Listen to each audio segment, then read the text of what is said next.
নমস্কার, দূরদর্শন বাংলায় আপনাদের সকলকে স্বাগত। আমরা আজকে আবার হাজির হয়েছি আমাদের বিশেষ অনুষ্ঠান অপারেশন সিঁদুর নিয়ে। আপনারা জানেন যে গত কয়েকদিন ধরে ভারতীয় সেনাবাহিনীর তরফ থেকে পাকিস্তানের সন্ত্রাসবাদী আক্রমণের বিরুদ্ধে প্রত্যাঘাত জানাতে অপারেশন সিঁদুর চলছে। এখনো পর্যন্ত জারি রয়েছে অপারেশন সিঁদুর বিভিন্ন পর্যায়ে বিভিন্নভাবে। তবে তারই মধ্যে একটা সংঘর্ষ বিরতি পরিস্থিতি তৈরি হয়েছে এবং এই সংঘর্ষ বিরতির পরিস্থিতিতে আপনাদের জন্য এটা জানিয়ে রাখাটা অত্যন্ত জরুরি যে আজ একটু পরেই সন্ধ্যে 8টায় দেশবাসীর উদ্দেশ্যে বক্তব্য রাখবেন প্রধানমন্ত্রী নরেন্দ্র মোদী। প্রথম কথা এটা।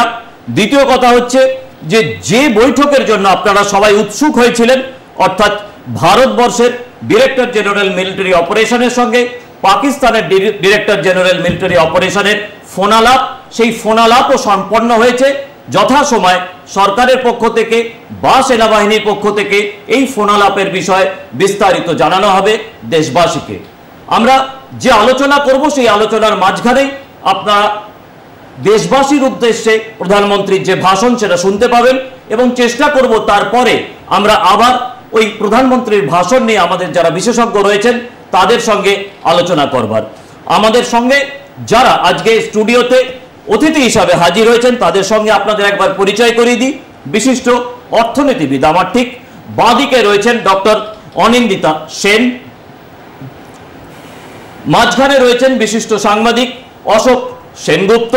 অশোক বাবুর বিশেষ পরিচয় হচ্ছে যে তিনি পৃথিবীর প্রায় সব দেশ ঘুরে এসেছেন, তাই তার পক্ষে আমাদের এখানে একটা ব্যাখ্যা এবং বিশ্লেষণ করা অনেক সহজ হবে। এবং একদম বাঁ দিকে রয়েছেন রাজনীতির বিশেষজ্ঞ অধ্যাপক প্রদীপ্ত রায়। যেটা গত কয়েকদিন ধরে আমরা আলোচনার মধ্যে বারবার আনবার চেষ্টা করছি সেই জায়গাটা থেকে আমি অশোককে দিয়ে শুরু করব। সেটা হচ্ছে যে অশোক, যে পরিস্থিতিতে আজকে আমরা এসে দাঁড়িয়েছি, আজকে আবার ডিজিএমও এবং এয়ার সার্ভিসের যিনি ডিরেক্টর জেনারেল মিলিটারি অপারেশন, যিনি নেভির ডিরেক্টর জেনারেল নেভি অপারেশন, তারা সবাই যে সাংবাদিক সম্মেলন করেছেন সেখানে একটা বিষয় স্পষ্ট হয়েছে, যেটা আগের দিন স্পষ্ট করা হয়েছে যে সমস্ত ড্রোনগুলোকে ফেলা হয়েছে সেই ড্রোনগুলো তুর্কিয়ার তৈরি। এবং আজকেও অত্যন্ত সচেতনভাবে নাম করা হয়েছে যে সমস্ত মিসাইল এবং বাকি অন্যান্য অস্ত্রশস্ত্র পাকিস্তান থেকে ছোঁড়বার চেষ্টা হয়েছিল সেগুলো চীনের তৈরি। এই নাম দুটোকে এই কনফ্লিক্টের মাঝখানে সারা পৃথিবীর সামনে রাখার কোনো নির্দিষ্ট উদ্দেশ্য আছে কিনা? না, একটা জিনিস ঠিকই যে তুরস্কর থেকেও অনেক গুণ বেশি অস্ত্র পেয়েছে এবং পাচ্ছে পাকিস্তান। এবং পাকিস্তান আয়তনে ভারতের থেকে বহুগুণ ছোট, কিন্তু সেই অনুপাতে কিন্তু ওদের যথেষ্ট ভালো সমরশক্তি বা পরিকাঠামো রয়েছে। এটার মূল কারণ হচ্ছে গিয়ে চীন।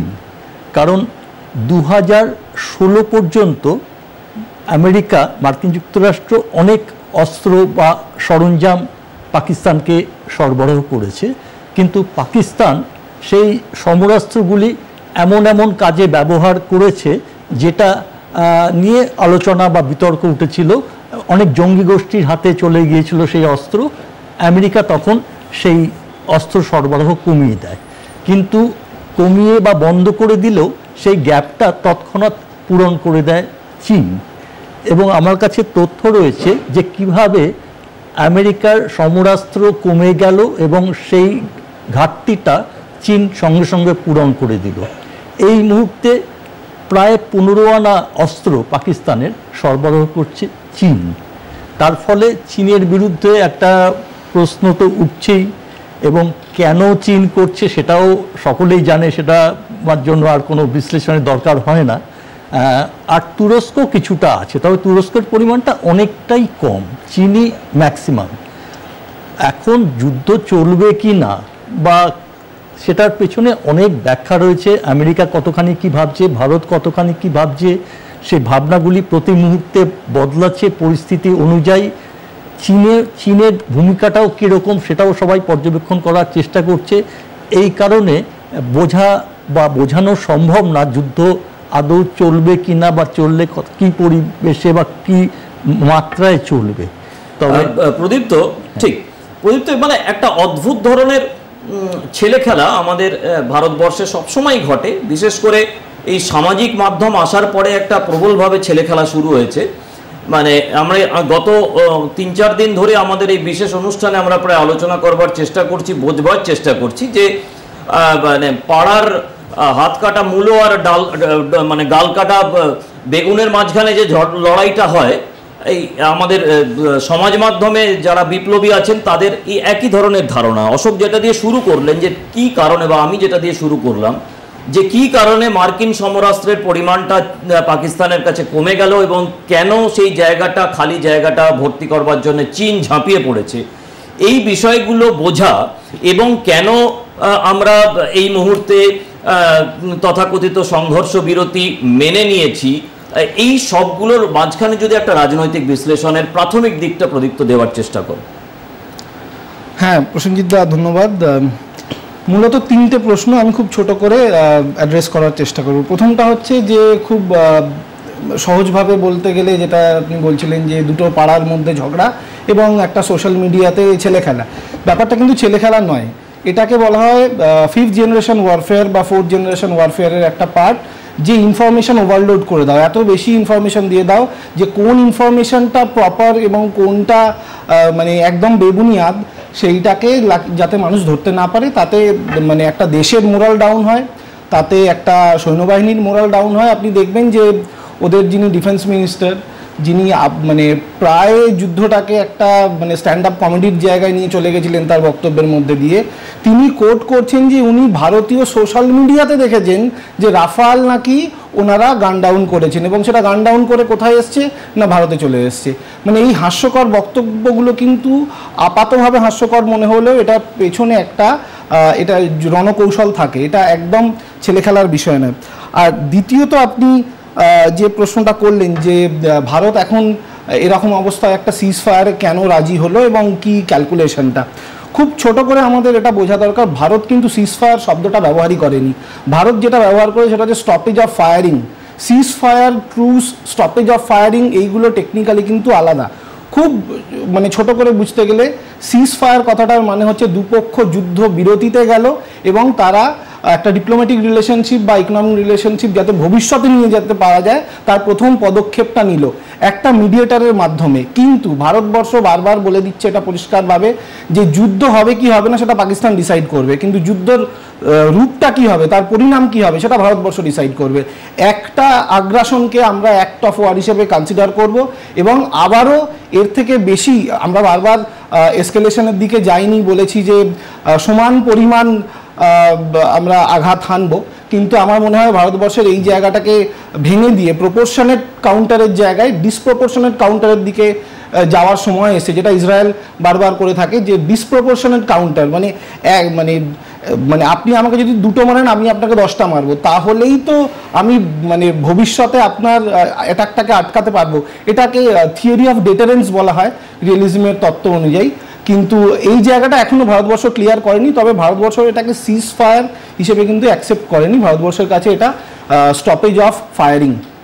এক্স্যাক্টলি। এবং আজকেও যখন সেনাবাহিনীর তরফ থেকে সাংবাদিক সম্মেলন করা হয়েছে সেখানে কয়েকটা বিষয় স্পষ্ট করা হয়েছে যে সেনাবাহিনী সেই রকমভাবেই প্রস্তুত আছে, যাকে সেনাবাহিনীর ভাষাতে অপারেশনাল বলা হয়, যে তারা পরবর্তী যে কোনো মিশনের জন্য একদমই প্রস্তুত। এক এবং দ্বিতীয় কথা তাদের পক্ষ থেকে বলা হয়েছে যে এক এবং একমাত্র লক্ষ্য হচ্ছে সন্ত্রাসবাদ। এখন সেটাকে পাকিস্তান যদি তাদের নিজেদের দায় এবং দায়িত্ব হিসাবে গ্রহণ করে, যেরকম সন্ত্রাসীদের শেষ যাত্রাতে তাদের বিভিন্ন রকমের পদের সামরিক যারা অধিক কি বলে লেফটেন্যান্ট কর্নেল ইত্যাদি যারা বিভিন্ন রকমের পদের আধিকারিকরা তারা অংশগ্রহণ করেছিলেন, তো ভারতের পক্ষ থেকে বলা হয়েছে আমাদের কিছু করণীয় নেই। ডক্টর সেন, আমি এই জায়গাটা একটু বোঝার চেষ্টা করব যে নানা রকমভাবে লোকজন এই পুরো যুদ্ধের ভেতরে অর্থনীতি, এই অর্থনীতিটা কতটা টেরার ইন্ডাস্ট্রি, কতটা ওয়ার ইন্ডাস্ট্রি, এইসব নিয়ে প্রচুর জ্ঞানের কথাবার্তা আমরা বিভিন্ন জায়গায় দেখছি। মানে আমাদের একটা সমস্যা হয়েছে কি, আজকে বিরাট কোহলি তিনি টেস্ট ক্রিকেট থেকে অবসর নিয়েছেন, সেটাও যিনি গবেষণা করছেন, আবার কোথায় পাকিস্তানের পরমাণু শক্তির হদিশ আছে সেটা নিয়েও আলোচনা করছেন। কিন্তু সমস্যাটা হচ্ছে যে আমাদের খুব মৌলিক ভাষাতে বুঝতে হবে যে এইখানে অর্থনীতির ভূমিকাটা ঠিক কোথায় দাঁড়িয়েছি আমরা।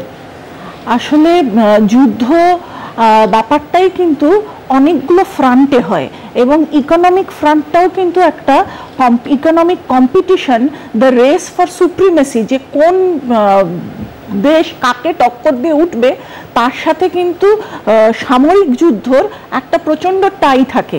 কোল্ড ওয়ারের সময় কিন্তু আমরা দেখেছি এই যুদ্ধটা ইউএসএ এবং ইউএসএসআর দুটো দেশের মধ্যে প্যারালালি দুটো রেশারেশি এবং এক কথায় যুদ্ধই বলা যায়।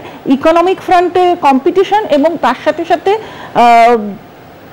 অলমোস্ট কলোনিয়ালিজমে যেরকম কলোনি তৈরি করার একটা রাশ, এখন তো ঠিক কলোনি হয় না কিন্তু নিজের কোটারির কিছু দেশ তার সমস্ত ইকোনমির উপর আমার কন্ট্রোল এবং তাদেরকে আমরা প্যারালালি অস্ত্র দিয়েও সাহায্য করছি, সামরিকটাও আমাদের কন্ট্রোল। এই সুপ্রিমেসির লড়াই কিন্তু চায়না এবং ইউএসএ দুটো দেশ নেমে পড়েছে। রাশিয়া এখন অনেকটা পিছিয়ে গেছে কিন্তু চায়না এখন ওই রাশিয়ার জায়গায় উঠে আসতে চেষ্টা করছে। সেই জন্য চায়না কিন্তু প্যারালালি একসাথে দুটো জিনিস করছে। একটা হচ্ছে ইকোনমি, নিজের ইকোনমিটা স্ট্রেংথেন করতে চেষ্টা করছে, বিভিন্ন প্রান্তে দেশের বিভিন্ন প্রান্তে নিজেদের প্রোডাক্টস নিজেদের ছড়িয়ে দিচ্ছে, এবং একই সাথে তারা সেই ছোট দেশগুলোকে সামরিক অস্ত্র দিয়ে সাহায্য করছে। এখানেই ডক্টর সেন, সেটা হচ্ছে যে ভারত সেখানে একটা ইমার্জিং পাওয়ার, ইকোনমিক্যালি ইমার্জিং পাওয়ার, মিলিটারিলি ইমার্জিং পাওয়ার এবং অবভিয়াসলি পপুলেশন আমাদের একটা বড় শক্তি। এই যে পুরো ব্যবস্থাটা আমাদের সামনে উন্মুক্ত হলো এই গত কয়েকদিনের অপারেশন সিঁদুরের থেকে, যে পাকিস্তানকে নিঃশব্দে চায়না অস্ত্র সাহায্য করে গেছে, এবং সেটা কি কোনো কারণে যে কখনো যদি এই কনফ্লিক্ট তৈরি হয় তাহলে অন্তত ভারত যাতে স্বস্তিতে না থাকতে পারে, এবং স্বস্তিতে না থাকলে ভারতের আর্থিক প্রগতিটা ক্ষতিগ্রস্ত হবে, এটাও কি চায়নার একটা একটা বড় দিক। ভারতের সবচেয়ে বড় হচ্ছে যে ভারত এখন largest economy in the world. Largest economy মানে সবচেয়ে বেশি কনজিউমার বেস ভারতে। কোনো দেশই কিন্তু, না চায়না না ইউএসএ, ভারতকে কিন্তু অগ্রাহ্য করতে পারে না, কারণ ভারতের পুরো মার্কেট যদি বেরিয়ে যায়, প্রত্যেকটা ফার্ম, প্রত্যেকটা কোম্পানি, সে চীনা কোম্পানি হোক কি মার্কিন কোম্পানি হোক, তাদের কিন্তু ক্ষতিগ্রস্ত হবেই। ফলে ভারতের সবচেয়ে বড় হচ্ছে কনজিউমার বেস, এবং ভারতের 10% বা 5% কনজিউমার বেস ক্যাপচার করতে পারলেও কিন্তু সেটা একটা বিশাল ব্যাপার, কারণ আমাদের ইকোনমিটা এতই বড়। এবার চায়নার সবসময় ভারতকে একটা কম্পিটিশন মনে হয়। ফলে চায়নার যুদ্ধটা দুরকম, এক হচ্ছে ইউএসের সাথে, এবং আপনি দেখবেন আজকেই কিন্তু ট্রাম্পের সাথে চায়নার একটা ট্যারিফ কমানোর একটা এগ্রিমেন্ট অলরেডি হয়েছে।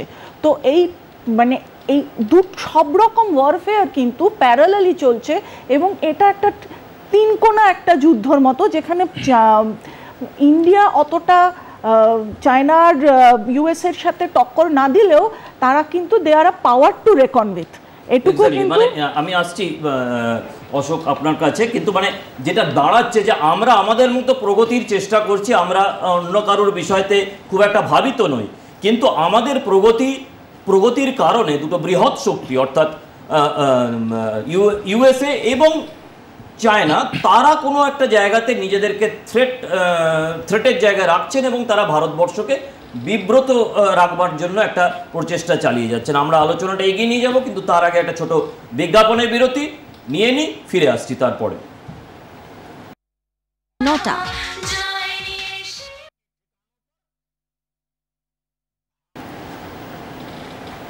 ফিরে এলাম বিরতির পরে।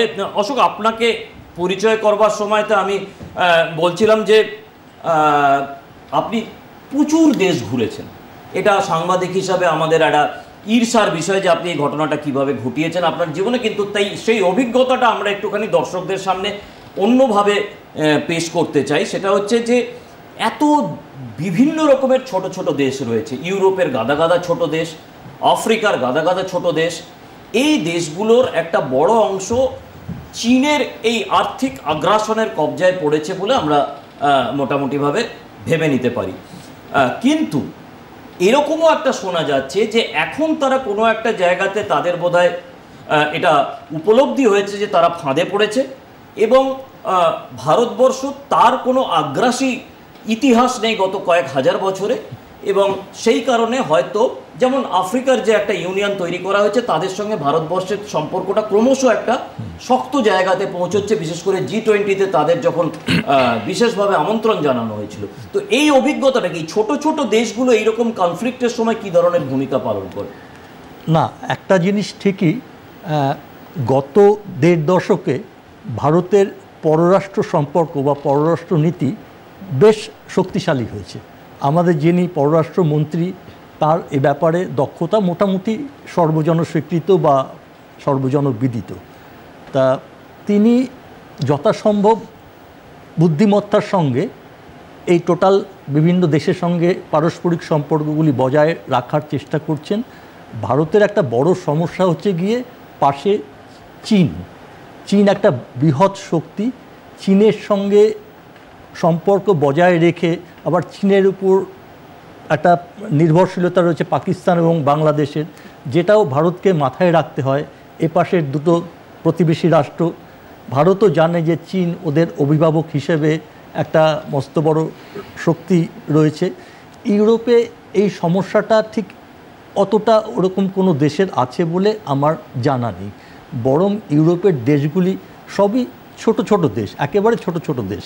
যেমন ধরুন জার্মানির পপুলেশন 8 কোটি, এরকমই 8 কোটি 10 কোটি 6 কোটি এক একটা দেশের পপুলেশন, যেটা আমাদের পশ্চিমবাংলার পপুলেশনই প্রায় 11 কোটির মতো।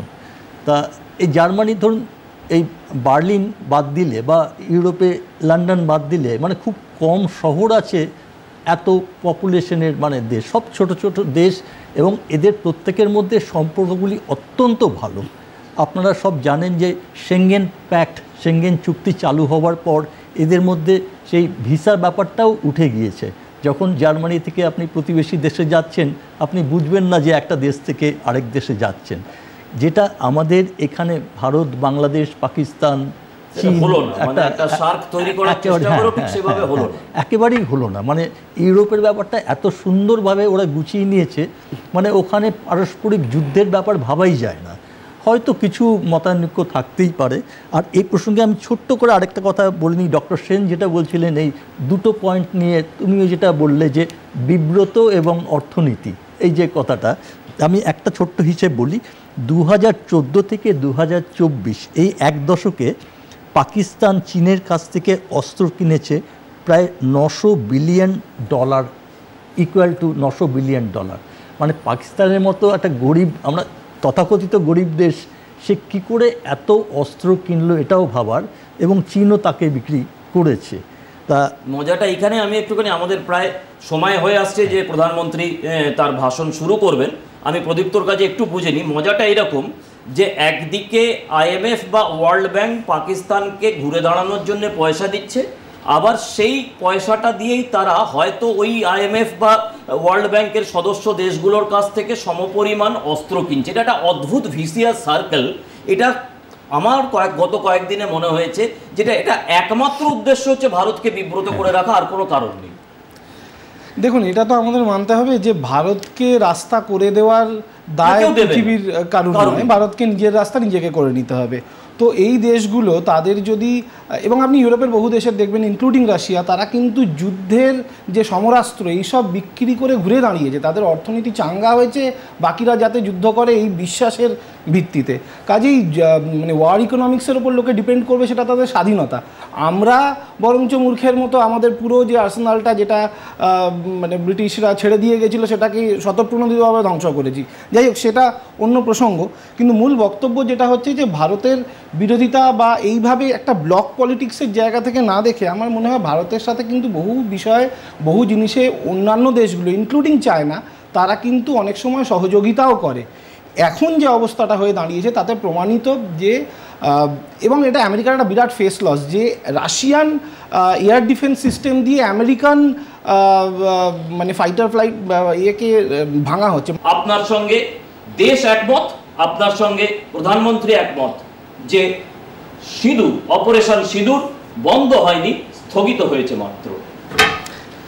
হ্যাঁ, যে জায়গাটা আমি বলছিলাম সেটাই প্রধানমন্ত্রীর ভাষণে আরও স্পষ্ট হয়ে গেল এবং সেটা একটা স্বীকৃতি পেল যে ভারতবর্ষ কিন্তু আবার ওই একই পথে হাঁটবে। এখানে কোনো তৃতীয় শক্তি আমাদের কি বলল, বা পাকিস্তান আমাদের নিউক্লিয়ার থ্রেট দিল, বা পাকিস্তানের কোনো বুদ্ধিজীবী তারা বলল যে আসলে তো পাকিস্তানের যে রাষ্ট্র, তারা ভারত রাষ্ট্রের সাথে একটা সমন্বয় সাধন করে চলতে চায়, আমরা অতীতেও চেষ্টা করেছি, কিন্তু আমাদের দেশের মধ্যে আসলে কিছু ফ্রিঞ্জ এলিমেন্ট আছে যারা এই সমন্বয় সাধনকে চায় না, দু দেশের মধ্যে সম্পর্ক ভালো হোক সেটা চায় না, তাই তারা এই ধরনের কাজকর্ম করে। 26/11 থেকে শুরু করে আপনি পেহেলগাঁও সবকটাই কিন্তু ভারত আর পাকিস্তান যখন একটা সমঝোতার দিকে যায় তারপর এইগুলো হয়। এটা ভারতবর্ষ বারবার পরিষ্কার করার চেষ্টা করেছে যে ভাই, তোমাকে তোমার দেশের যে নন স্টেট অ্যাক্টর তাকে নিজের দায়িত্বে রাখতে হবে। প্রণব মুখার্জি বারবার বলতেন যে where is this non state actors coming from? তো তোমার আকাশের নিচে, তোমার জমির মধ্যে, তোমার জলের নিচেই তো আছে, অন্য কোথাও থেকে তো আসছে না, তাহলে তোমাকে দায়িত্ব নিতে হবে। ভারতবর্ষের কোনো অতি উৎসাহী কেউ যদি বর্ডারে গিয়ে পাকিস্তানের দিকে কিছু মিসাইল ছুঁড়ে মারে, তা ভারতবর্ষের রাষ্ট্র কি সেখান থেকে হাত ধুয়ে ফেলতে পারে? পারে না। তো এই যে সবসময় পাকিস্তানের দিক থেকে একটা চেষ্টা যে non state actor, state actor, state তোমাদের সাথে চায়, আওয়াম তোমাদের সাথে যেতে চায়, বিজনেস কমিউনিটি ভারতের সাথে সুসম্পর্ক চায়, P2P হোক, পিপল টু পিপল কনসার্ট হোক, তোমরা এসে গান গাও, আমরা গিয়ে বিরিয়ানি খাই, আমান কি আশা, let's give peace a chance, এইসব কেতাবি কথা অনেক দিন হয়েছে। ভারতবর্ষ এইসব কেতাবি কথার জন্যে নিজের ভূখণ্ড এবং নিজের মানুষের রক্ত দিতে আর রাজি নয়। Enough is enough. এবার আমাদের আলটিমেটলি যেটা হলো যে একটা টেরার কাউন্টার টেরার তৈরি হলো, একই ভাষায় শব্দটা বললাম, একই সময় একটা ডক্ট্রিন তৈরি হয়ে গেল। মিলিটারি ডক্ট্রিন হয়, ইকোনমিক ডক্ট্রিন হয়, নানা রকমের ডক্ট্রিন তৈরি হয়। এটা আমাদের পলিটিক্যাল ডক্ট্রিন বা স্টেট ডক্ট্রিন তৈরি হলো টেররিজম। অশোক, একটা জায়গাতে উনি বলেছিলেন, মনে করিয়ে দিলেন ওয়ার্ল্ড লিডারদের যে যখন 26/11 হয়েছে, 9/11 হয়েছে, যখন ইংল্যান্ডের বা লন্ডনে টিউবওয়েলে বিস্ফোরণ হয়েছে, বা যখন পেহেলগাঁও হয়েছে, সব কিছুরই উৎপত্তি ঘটেছে এই ভাওয়ালপুর বা মুরেদকা থেকে। এটাও কিন্তু বিশ্ব নেতাদের একটা বার্তা যে তোমরা ঘুরিয়ে পেঁচিয়ে পাকিস্তানকে জিয়ে রাখার যে চেষ্টাটা করো, মনে রাখতে হবে যে এখান থেকেই এই লোকজনগুলো উঠে গিয়ে তোমাদের দেশগুলোকেও কিন্তু এইভাবেই সন্ত্রাসবাদের শিকার করিয়েছে, তাই নয় কি? হ্যাঁ, একদমই একদমই। যেটা প্রধানমন্ত্রী মোদি গ্লোবাল টেরোরিজম ইউনিভার্সিটি হিসেবে পাকিস্তানকে মোটামুটিভাবে চিহ্নিত করেছেন, একাধিকবার উনি ওনার ভাষণে এই বাক্যটা ইউজ করেছেন, এবং উনি বলেছেন যে পাক আতঙ্কবাদীদের প্রশিক্ষণ কেন্দ্রের উপর আমাদের সেনারা সঠিক আঘাত এনেছে। এই লাইনটাও উনি একাধিকবার বলেছেন, খুব নিখুঁতভাবে আঘাত এনেছে। যেটা এই প্রসঙ্গে একটু আমাদের শ্রোতার বন্ধুদের বলি, আমরা অনেকে জানি না, সারা পৃথিবীর গ্লোবাল টেরোরিজম ইন্ডেক্স তৈরি হয়। এই গ্লোবাল টেরোরিজম ইন্ডেক্সটা তৈরি করে institute for economic and piece, IEP। তাতে গ্লোবাল টেরোরিজম ইন্ডেক্সে পাকিস্তান এখন সেকেন্ড পজিশনে আছে। প্রথম স্থানটা হচ্ছে গিয়ে আপনার একটা ছোট্ট দেশ ওয়েস্ট আফ্রিকার, সেই দেশটার নাম হচ্ছে কি বুর্কিনা ফাসো, তারা প্রথম এবং পাকিস্তান সেকেন্ড। ইন্ডিয়া অনেক পেছনে আসে সেই তালিকায়, 14 নম্বর স্থানে। তার হচ্ছে গিয়ে পাকিস্তান যে একটা আতঙ্কবাদীদের দেশ, একটা জঙ্গিদের ঘাঁটি, এটা মোটামুটি বিশ্ব নেতারা সকলেই জানেন।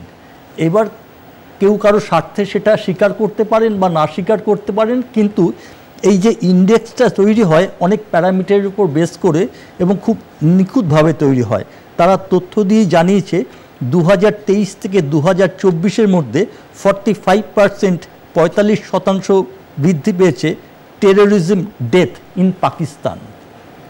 এবং 2025-এর এই রিপোর্টে বলছে 1 বছরে পাকিস্তানে 1000-এর উপর সন্ত্রাসবাদী আক্রমণ হয়েছে। বোঝার দরকার আছে, সেটা হচ্ছে যে মাননীয় দর্শক আপনারা দেখবেন যেটা প্রদীপ্ত বলছিলেন যে ওখানে রাজনৈতিক নেতা বা তথাকথিত বুদ্ধিজীবী ইত্যাদিরা এক ধরনের ন্যারেটিভ তৈরি করবার চেষ্টা করেন যে আমরাও সন্ত্রাসবাদ দ্বারা বিদ্ধ, আমাদের যেটা অশোক বলছিলেন যে ওখানে 1000 মানুষের মৃত্যু হয়েছে হয়তোবা, কিন্তু মুশকিলটা হচ্ছে কি যে যখন 90-এর দশকে বা 9-এর দশকে টেরোরিজমের এই বিশ্ববিদ্যালয় পাকিস্তান নানা কারণে তৈরি করে, আজকে তারা বলছেন যে পশ্চিমী দেশের ডার্টি মানে নোংরা কাজগুলো করবার জন্য তারা টেরোরিজমের এই স্কুল বা ইউনিভার্সিটি খুলে বসেছিলেন।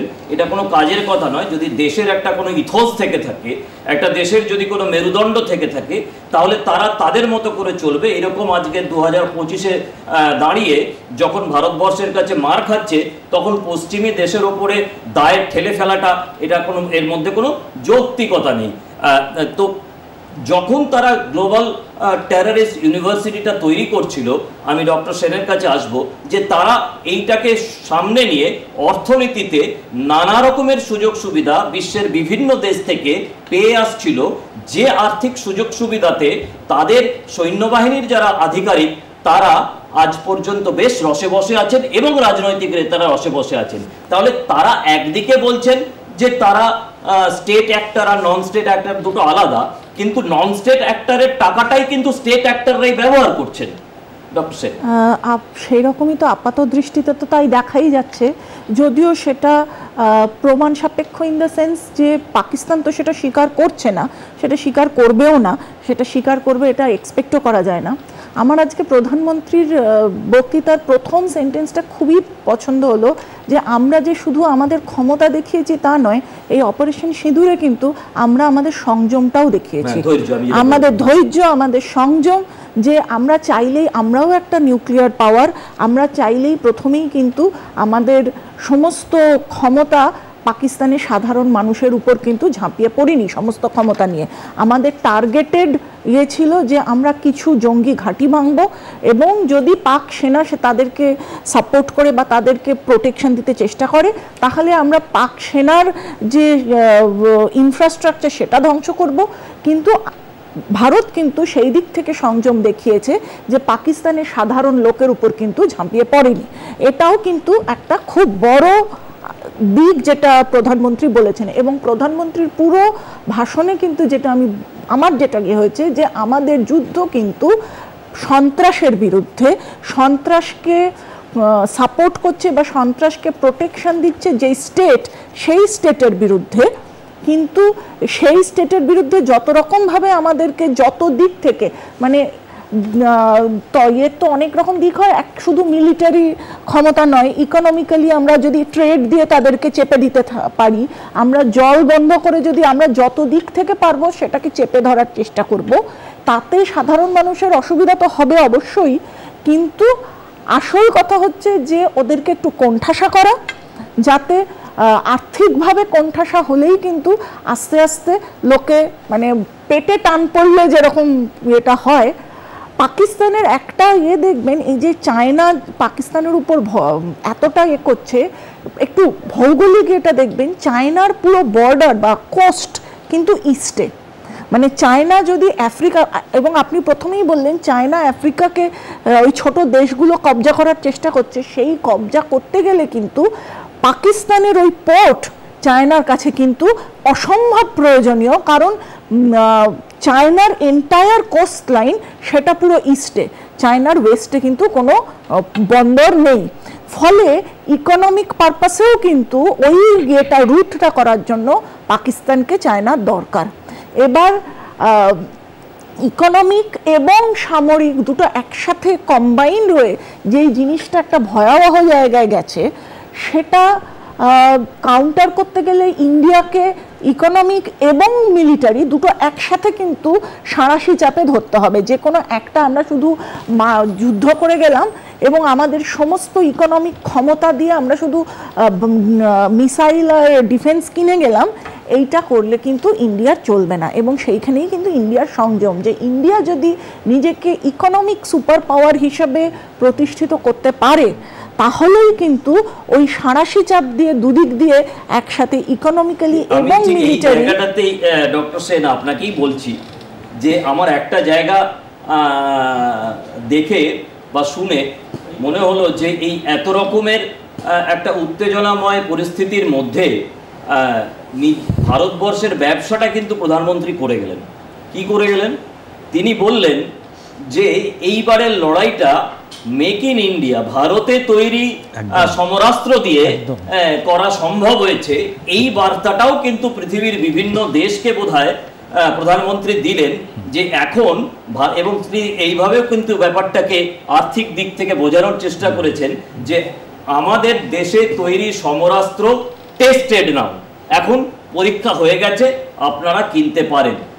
অর্থাৎ আমি যেটা আপনাকে বলতে চাইছি যে আপনারা যখন আলোচনার প্রথম পর্যায়ে বলছিলেন যে আমেরিকা বা চায়না তারা একটা ওয়ার ইন্ডাস্ট্রি চালায় যেটা ইকোনমির একটা অংশ হতে পারে, ভারতবর্ষ আজকে কিন্তু প্রধানমন্ত্রীর মধ্যে দিয়ে এই বার্তাটা সারা পৃথিবীতে দিল যে ভারত এখন ওয়ার ইন্ডাস্ট্রিতে শক্তপোক্ত হয়ে গেছে। আপনার মনে হলো নাকি?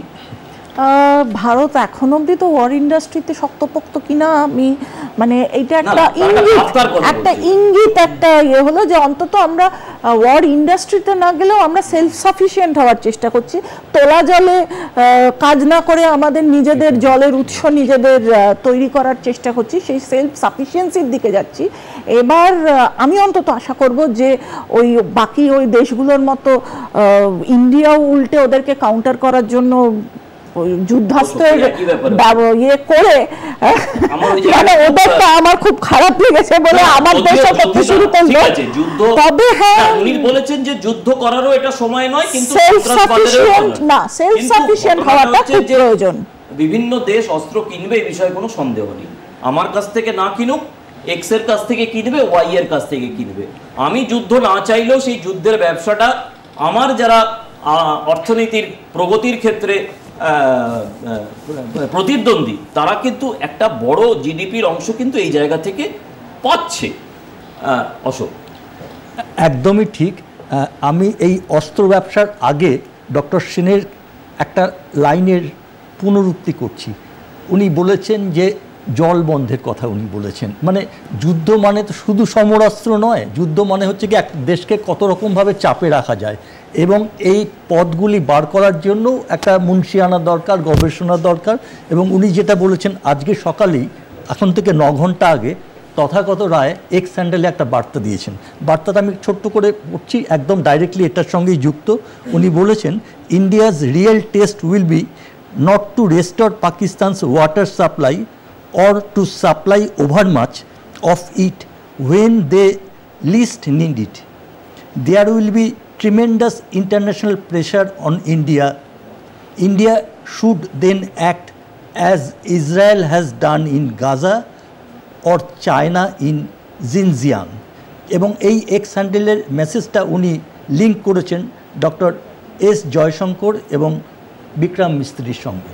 মানে কতখানি ইয়েটা, মানে শুধু অস্ত্র নয়, তুমি জলটা বন্ধ করবে এমন ট্যাক্টফুলি যাতে তারা ইকোনমিক্যালি শুকিয়ে যায় বা চাপে পড়ে। এটা গেল একটা প্রসঙ্গ। আর সেকেন্ড প্রসঙ্গ, তুমি যে প্রশ্নটা বললে তাতে প্রাইম মিনিস্টার নিজে যে কথাটা কোট আনকোট বলেছেন, new age warfare made in India, এই কথাটা উনি বলেছেন। মানে একদমই যে প্রসঙ্গটা তুমি বলছিলে যে পৃথিবীকে দেখিয়ে দিচ্ছি আমরা, মানে চীনের দেওয়া অস্ত্রগুলিকে কিভাবে প্রথম রাতে একদিকে প্রথমে আমরা সেনাবাহিনীর মাধ্যমে এটা জানিয়ে দিলাম যে তুর্কিয়া থেকে পাওয়া অস্ত্রগুলি নেহাতি খাজা, এগুলোকে আমরা ধ্বংস করেছি, এবং চীন থেকে পাওয়া অস্ত্রগুলো নেহাতি খাজা, এগুলোও আমরা ধ্বংস করেছি। আজ উনি নিজে দায়িত্ব নিয়ে বললেন যে আমার দেশে তৈরি অস্ত্রগুলো কিন্তু আমারই দেশকে সুরক্ষা দিয়েছে, অতএব আপনার দেশকেও দিতে পারে। আমি প্রদীপ্তর কাছে আসবো আর একটা জায়গা নিয়ে। উনি খুব স্পষ্ট ভাষাতে গত কয়েকদিন ধরে কোনো একটি তৃতীয় দেশের পক্ষ থেকে সমাজ মাধ্যমে নানা রকম পোস্ট করার কারণে আমাদের দেশের প্রগতিশীল ইত্যাদি ইত্যাদি লোকেদের মধ্যে প্রবল উত্তেজনা সৃষ্টি হয়েছে। সেখানে উনি কিন্তু স্পষ্ট ভাষায় একটা কথা বলেছেন, যদি আলোচনা হয়, প্রথমে তো একটা ওইটা কথা হয়েছে যে টেরার আর টক চলতে পারে না, টেরার আর ট্রেড চলতে পারে না, খুন আর পানি চলতে পারে না। তিনি আরেকটা কথা বলে দিয়েছেন যে যদি কথা হয়, কথা হবে টেরার নিয়ে এবং কথা হবে পিওকে নিয়ে, পাক অকুপাইড কাশ্মীর নিয়ে, এর বাইরে নয়। আমি এই আলোচনাটা বা এই প্রশ্নটা নিয়ে প্রদীপ্তর কাছে আসব, কিন্তু তার আগে একটা ছোট বিজ্ঞাপনের বিরতি নিয়ে নিই, ফিরে আসছি তারপরে।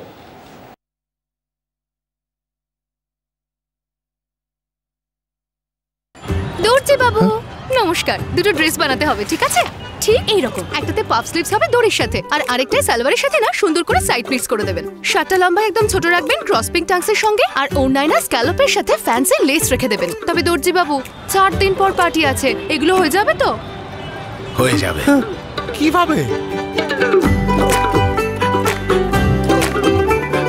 জাস্ট লুকিং লাইক আ ওয়াও। ফ্যাশন সর্বদা বদলায়, উষা সর্বদা।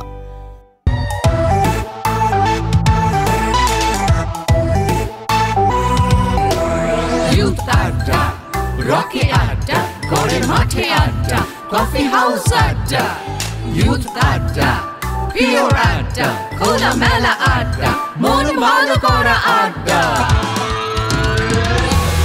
ইউথ আড্ডা, ইউথ আড্ডা, ইউথ আড্ডা। ইউথ আড্ডা অনুষ্ঠানটি দেখুন প্রতি মঙ্গলবার রাত্রি 9:30 এবং পুনঃসম্প্রচার প্রতি বুধবার দুপুর 12:02 শুধুমাত্র ডিডি বাংলায়।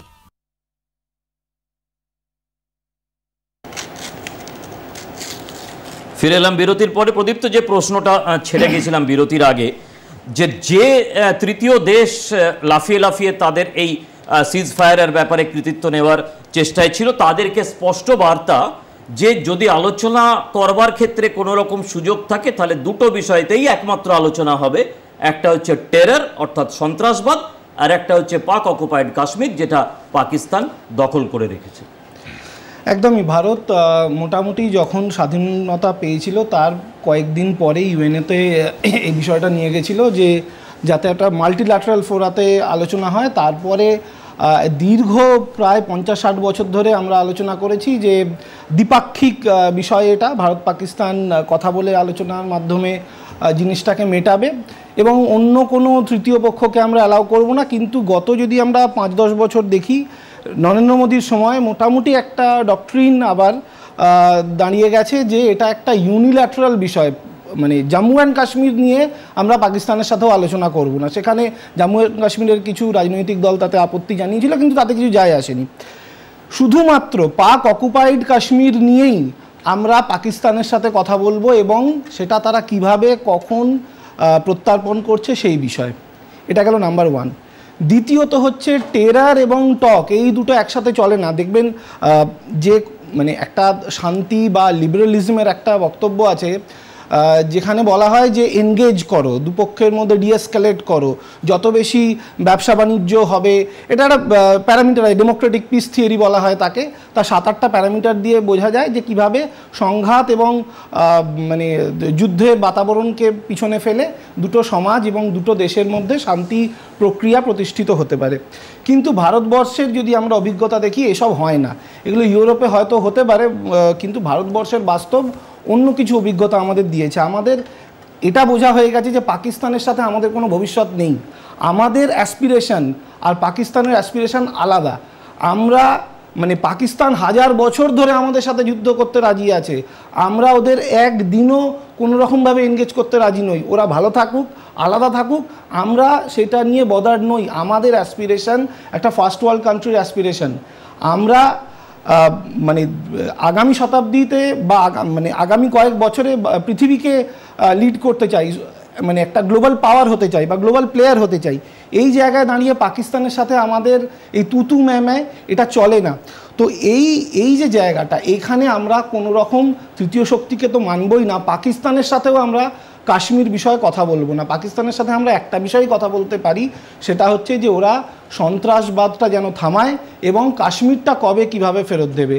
টেরার নিয়ে এই মানে যে মানে এটা এক ধরনের হিপোক্রেসি, এই হিপোক্রেসি ভারতবর্ষ আর রাজি নয়, সেটা খুব খোলাখুলিভাবে বলে দিয়েছে।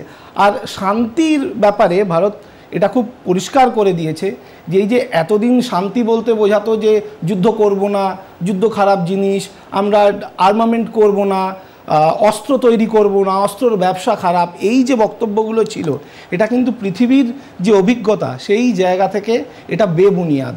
তো মানে আজকে আপনারা দেখবেন যে আমাদের ডিজি মানে এয়ারক্রাফট অপারেশনের যিনি ছিলেন তিনি একটা চপাহি বললেন যে ভয় ভিন প্রীত এটা হয় না।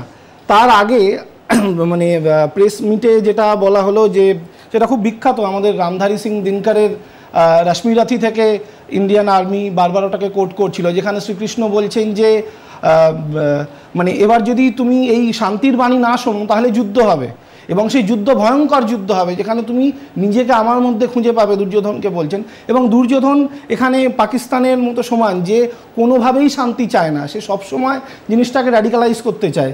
এখানে একটা মজার জিনিস প্রদীপ্ত, সেটা হচ্ছে যে ভারতবর্ষের মধ্যেকার সেই সমস্ত মানুষদের যারা 200 বছরের পুরনো থিওরি নিয়ে বেঁচে থাকতে চান, বিষয়টা এরকম নয় যে সবাই যুদ্ধং দেহি একেবারেই নয়, কিন্তু মাথায় রাখতে হবে যে ভারতবর্ষের ইতিহাস রামায়ণে আছে, ভারতবর্ষের ইতিহাস মহাভারতে আছে, দুটোই কিন্তু শান্তি প্রতিষ্ঠার প্রচেষ্টা ছিল, নয় কি অশোক? একদম, দুটোই শান্তি প্রতিষ্ঠার প্রয়াস ছিল, এবং দুটোই কিভাবে এগিয়েছে সেটা যদি আমরা না বুঝি তাহলে বিদেশ থেকে আমদানি করা বস্তা পচা কতকগুলো থিওরি দিয়ে অন্তত ভারতবর্ষের সভ্যতাকে বিচার করাটা এটা নেহাতি একটা বালখিল্য স্বরূপ আচরণ। এবং সেটা দুদিন পর পর সেনাবাহিনীর শীর্ষ আধিকারিকরা তাদের প্রেস কনফারেন্সের আগে যে ভিডিওটা চালিয়েছেন সেই ভিডিওতে স্পষ্ট করেছেন, একদিন তারা শিবতাণ্ডব চালিয়েছেন আর একদিন তারা মহাকবি দিনকরের এই অংশটি শুনিয়েছেন। তাই ভারতবর্ষের আদি অন্ত যে তত্ত্ব শান্তি প্রতিষ্ঠার, সেটাকে কিন্তু সেনাবাহিনী আমাদের সবাইকার সামনে স্পষ্ট করেছে অশোক। হ্যাঁ, এই জায়গাটাকে মানে আমাদের সমাজের সভ্যতা, দেশের ইতিহাস এবং সেনাবাহিনী এতটা সুন্দরভাবে সম্পৃক্ত হওয়া এবং পরবর্তীকালে প্রধানমন্ত্রীর সেই কথাটাকেই দেশবাসীর সামনে রাখা, এই যে তালমেলটা, এটা বোধহয় খুব একটা গুরুত্বপূর্ণ বিষয়। হ্যাঁ, আজকে প্রধানমন্ত্রী যে কথাগুলি বললেন, অধ্যাপক রায় একটু আগে একটা শব্দ ব্যবহার করলেন, আর্মামেন্ট।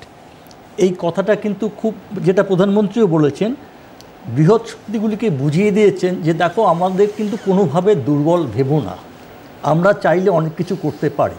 হয়তো আমেরিকার আবেদন মেনে নিয়ে অস্ত্র সংবরণ চুক্তিতে এগিয়েছে, কিন্তু এই সঙ্গে প্রধানমন্ত্রী এই জায়গাটা কিন্তু আমরা আমাদের সরকারিভাবে পুরো বিষয়টাতে বলা হয়েছে যে আমরা স্থগিত রেখেছি এবং কোনো তৃতীয় শক্তি এর মধ্যে থাকবে না।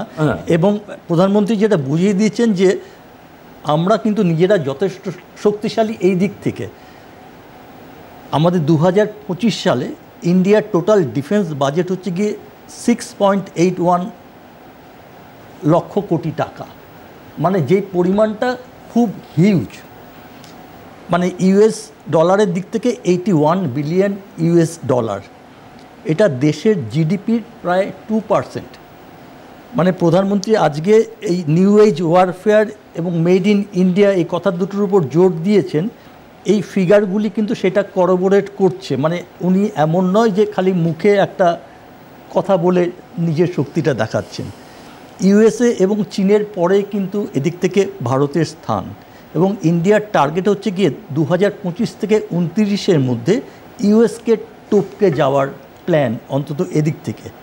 এবং এই লক্ষ্যমাত্রা অনুযায়ী আমাদের এখানকার, আপনারা অনেকেই জানেন, এই এনটিআরও মানে national technical research organisation, CSIR council of scientific and industrial research, PRL physical research laboratory, এবং ডিআরডিওর নাম তো সকলেই জানেন, defence research and development organisation, এরা কিন্তু নীরবে প্রচুর কাজ করে চলেছে। আমরা প্রায় শেষ পর্যায়ে এসে গেছি। ডক্টর সেন, একটা জিনিস বুঝতে চাইব শেষ বেলাতে, সেটা হচ্ছে যে আমরা যদি আমাদের বাজেটের 2% বিনিয়োগ করি, তাহলে যদি আমাদের এই ওয়ার ইন্ডাস্ট্রি থেকে 2% ফেরত আসে, সেটা কি আমাদের এক জায়গায় চলে আসছে না, বা এইটা কিন্তু অর্থনীতিতে এটা কিভাবে, আমি ঠিক জানি না, আমি অর্থনীতিতে এটা কিভাবে দেখুন 2% যখন আমি বাজেট ডিফেন্সে রাখছি, আমার কিন্তু মাথায় রাখতে হবে সেই 2% আমি পভার্টি অ্যালিভিয়েশন, এডুকেশন, হেলথ বা এনভায়রনমেন্টাল প্রোটেকশন এগুলোর থেকে উঠিয়ে নিয়ে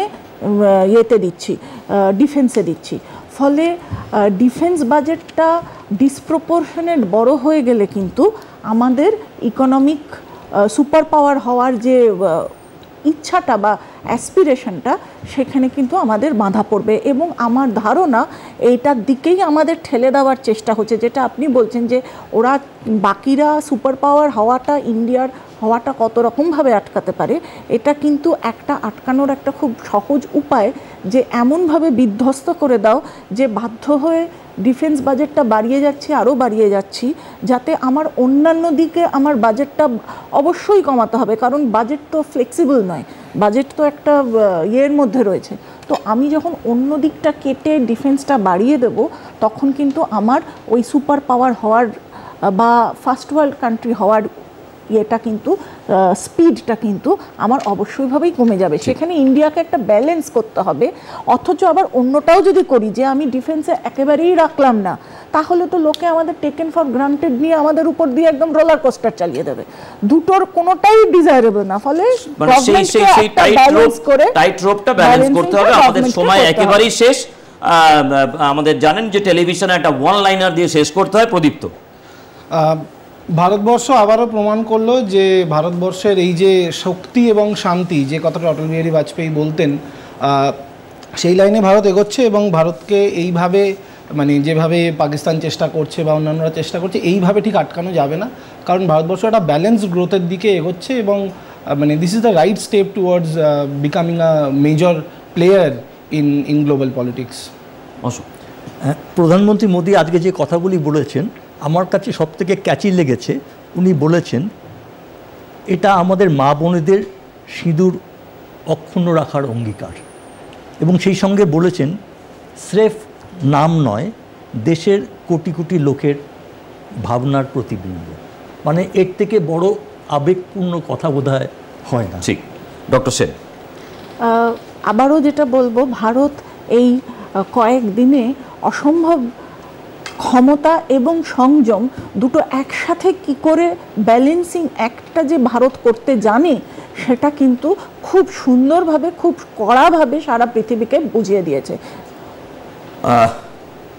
সব শেষে বলবার এটাই চেষ্টা করব যে ভারত তার হাজারো বছরের সভ্যতাকে সামনে নিয়ে যেভাবে এই রকম একটা প্রতিকূল অবস্থার মোকাবিলা করেছে, সেটা প্রমাণ করে যে এটা একটা হাজার হাজার বছরের একটা অত্যন্ত সুদৃঢ় সভ্যতা, মনস্তত্ত্ব, মানসিকতার বহিঃপ্রকাশ। এটা একদিনে হয় না, এটা একটা রাজনৈতিক দলের কাজ নয়, এটা একটা ধর্মীয় গোষ্ঠীর কাজ নয়, এটা সমগ্র 140 কোটি ভারতবাসীর কাজ। এই 140 কোটি ভারতবাসীকে নমন করেছেন, তাদের সম্মান জানিয়েছেন সেনাবাহিনীর আধিকারিকরা, তাদেরকে সম্মান জানিয়েছেন প্রধানমন্ত্রী নরেন্দ্র মোদী স্বয়ং। আশা করা যায় আগামী দিনে যে প্রতিজ্ঞা প্রধানমন্ত্রী নরেন্দ্র মোদী করেছেন, সেই প্রতিজ্ঞা অনুযায়ী ভারতবর্ষ এগিয়ে যাবে। আপনাদের অনেক অনেক ধন্যবাদ আমাদের অনুষ্ঠানে থাকার জন্য, ধন্যবাদ আমাদের অতিথিদের সঙ্গে থাকার জন্য। আবার দেখা হবে আগামী দিন কোনো একটি সময়। নমস্কার।